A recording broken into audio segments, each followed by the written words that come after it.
जय श्री राधे।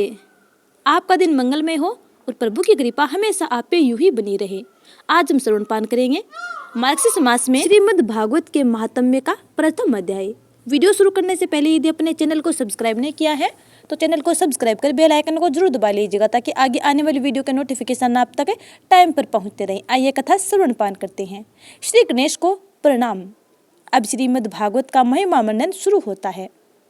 व्यास जी ने कहा, भक्ति के आनंद की निरंतर प्राप्ति के लिए हम कृष्ण को नमन करते हैं, जिनके स्वरूप राधा के अस्तित्व के साथ ज्ञान और आनंद से बना है, जो निरंतर अनंत सुखों की वर्षा करते हैं, जो ब्रह्मांड की उत्पत्ति, पालन और संहार का कारण है। अत्यधिक बुद्धिमान सुता को प्रणाम करने के बाद जो नैमिषारण्य में बैठे थे, कथा के अमृत रस का आनंद लेने में विशेषज्ञ ऋषियों ने कहा। संतों ने पूछताछ की, राजा युधिष्ठिर व्रज यानी नाभ मथुरा के गौरवशाली देश में और उनके पोते परीक्षित हस्तिनापुर पर उन दोनों राजाओं ने क्या किया? सुता ने उत्तर दिया, नारायण नर नरोत्तम को प्रणाम करने के बाद पुरुषों में सबसे उत्कृष्ट अर्जुन, देवी सरस्वती और व्यास का उच्चारण करना चाहिए।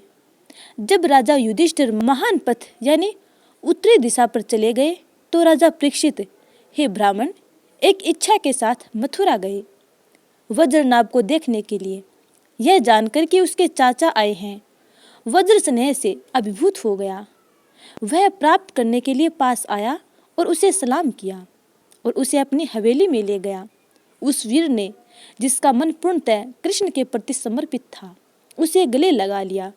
वह निवास के अंदर गया और हरि की पत्नियों रोहिणी और अन्य राजा परीक्षित का वे बहुत आदर करते थे। उन्होंने आराम किया और आराम से बैठकर वज्रनाभ से कहा। श्री परीक्षित ने कहा, हे प्रिय, हमारे पिता और दादाओं को आपके पूर्ववर्तियों द्वारा बड़े पैमाने पर दुखों से छुटकारा दिलाया गया था। मैं भी सुरक्षित था। हे प्रियजन, मैं बदले में तुम्हें प्राप्त रूप से प्रतिफल मदद नहीं दे सकता। अतः मैं आपसे प्रार्थना करता हूँ कि आप अपने राज्य का सुखपूर्वक आनंद लेते रहें।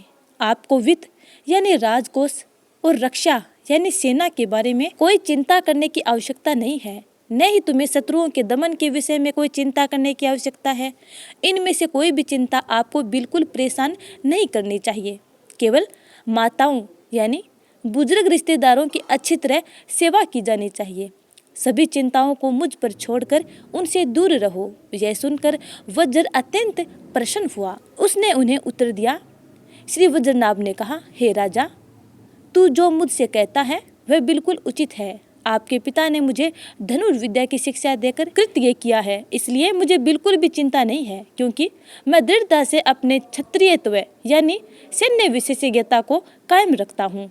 लेकिन मुझे बड़ी चिंता है, इस पर कुछ विचार करें। मथुरा में मेरा राज तिलक हो चुका है, फिर भी मैं एक उजाड़ जंगल में रह रहा हूँ। कहाँ चली गई यहाँ की प्रजा? मुझे ऐसा राज्य पसंद है जिसमें प्रजा निवास करती हो। ऐसा कहे जाने पर विष्णुरात अर्थात परीक्षित ने शांडिल्य को आमंत्रित किया। वज्र के संदेह को दूर करने के लिए नंद के पुजारी शांडिल्य तुरंत अपनी कुटिया छोड़कर वहां आ गए। वज्रनाभ द्वारा विधिवत सम्मानित होकर उन्होंने एक उत्कृष्ट आसन ग्रहण किया। परीक्षित ने कुछ परिचयात्मक टिप्पणियां की।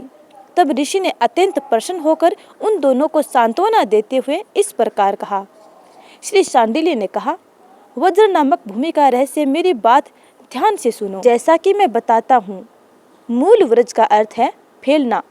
भूमि विस्तृत रूप से फैली होने के कारण इसे व्रज कहा जाता है। सर्वोच्च ब्रह्म गुणों से परे है, यह व्यापक है और इसे व्रज कहा जाता है। यह सबसे बड़ा वैभव और शाश्वत आनंद का स्वरूप है। यह मुक्तों का अपरिवर्तनीय क्षेत्र है। उस भूमि में नंद के पुत्र कृष्ण को लोग प्रेम में डूबे हुए देखते हैं, जिनका स्वरूप शाश्वत आनंद का है। वह है जिसने अपनी सभी इच्छाओं को साकार कर लिया है। वह अपनी आत्मा के भीतर खेलता है। वह प्रेम से भरे लोगों जैसे नारद भक्तों द्वारा देखा जाता है। उनकी आत्मा राधिका है। क्योंकि वह उसके साथ खेलता है, इसलिए उसे रहस्यमयी बातें जानने वाले विद्वान लोगों द्वारा खेलने वाला और आत्मा में आनंदित होने वाला कहा जाता है। उनकी इष्ट गायें और ग्वाले हैं। वे खेल कूद के लिए सदैव उनके निकट उपस्थित रहते हैं। इसलिए वह आप्त कामा यानी जिसने अपनी इच्छाओं को महसूस कर लिया है, यह उसका रहस्य है। उसे प्रकृति से परे कहा जाता है क्योंकि वह प्रकृति के साथ खेलता है। उसका खेल प्रकृति के साथ दूसरों द्वारा अनुभव किया जाता है। उनके खेल में रजस, सत्व और तमस गुण। यह खेल दो प्रकार का होता है, वास्तविक और साधारण यानी प्रथागत। असली खेल केवल स्वयं ही जानने योग्य है, अपने भक्तों के साथ आनंद के अनुभव के साथ। प्रथागत वह है जो व्यक्तिगत आत्माओं द्वारा समझा जाता है। पहले के बिना दूसरा नहीं हो सकता और दूसरा कहीं भी पहले के बराबर नहीं पहुंच पाता। उनकी व्यवहारिक लीला हमारे अनुभव की सीमा के भीतर है, जहां दुनिया, भूमि आदि मौजूद है। मथुरा क्षेत्र इसी पृथ्वी पर है और यहीं व्रज भूमि भी विद्यमान है। यहीं पर सच्चाई को अच्छी तरह छुपाया जाता है। कभी कभी यह उन लोगों के लिए प्रकट होता है जो प्यार से भरे होते हैं। यह उनके सामने पूरी तरह से प्रकट है। कुछ समय द्वापर के अंत में जो लोग भगवान के गुप्त खेलों के ज्ञाता हैं, वे अब की तरह एक साथ इकट्ठा होते हैं।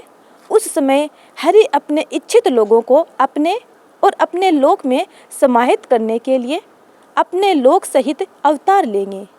तब देव और अन्य लोग भी उसके चारों ओर अवतार लेते हैं। सबकी इच्छा पूरी होने के बाद हरि अंतर्धान हो गए। अतः तीन प्रकार के लोग निसंदेह यहाँ रहे। वे नित्य यानी स्थायी लोग हैं जो उसे प्राप्त करने की इच्छा रखते हैं, और देवध्यास यानी देव और अन्य। पहले कृष्ण द्वारा द्वारका ले जाया गया था, फिर से मुसाला के माध्यम से यादवों के बीच भाईचारे की लड़ाई में इस्तेमाल किया जाने वाला मुसल वे अपने में समाहित हो गए। जो सदैव प्रेम और आनंद के स्वरूप में रहते हैं, वे स्वयं से संबंधित नित्य में परिवर्तित हो गए और उनमें विलीन हो गए। सभी नित्य सामान्य अयोग्य लोगों द्वारा देखे जाने अयोग्य होते हुए भी अदृश्य हो गए। साधारण लोग भगवान के सामान्य खेल में शामिल लोग जो अधिकृत लोगों को देखने आए थे भगवान के गुप्त खेलों में भाग लेने के लिए, उन्होंने उन्हें नहीं देखा, न ही कर सके। अतः वे व्रज को चारों ओर से उजाड़ कर चले गए। इसलिए हे वज्रनाभ, आपको बिल्कुल भी चिंता करने की आवश्यकता नहीं है। मेरे कहने पर यहाँ कई गांव बसाओ, आप सिद्धि प्राप्त करेंगे। तुम्हें कृष्ण की लीलाओं के अनुसार अपने द्वारा बसाए गए गांवों के नाम बताने चाहिए। इस प्रकार आप इस महान पृथ्वी की सेवा करेंगे। तुम्हें अपना राज्य गोवर्धन, दीर्घपुरा, मथुरा, महावन में स्थापित करना होगा। नंदीग्राम और भृतसानु जैसे ही आप नदी, पहाड़ों, जलकुंडों, पवित्र गड्ढों और उपवनों का सहारा लेंगे, आपकी भूमि की प्रजा बहुत समृद्ध होगी और आप प्रसन्न होंगे। अस्तित्व, ज्ञान और आनंद से युक्त इस ब्रह्म की पृथ्वी की आपको सावधानी पूर्वक सेवा करनी चाहिए। मेरे आशीर्वाद से कृष्ण का क्षेत्र यहाँ समृद्ध हो। इसकी सेवा करने से हे वज्र, उद्धव आपसे लड़ेंगे, तब तुम और माताएं उससे रहस्य जान लेंगे। इतना कहकर शांडिल्य कृष्ण का स्मरण करते हुए चले गए। विष्णुरात और वज्र को अत्यधिक प्रसन्नता हुई। तो प्यारे स्नेहीजनों, ये था प्रथम अध्याय। उम्मीद करती हूँ कि आपको ये कथा अच्छी लगी है। यदि अच्छी लगी है तो लाइक कमेंट कर देना और अगले अध्याय का इंतजार करना। तब तक के लिए जय श्री राधे।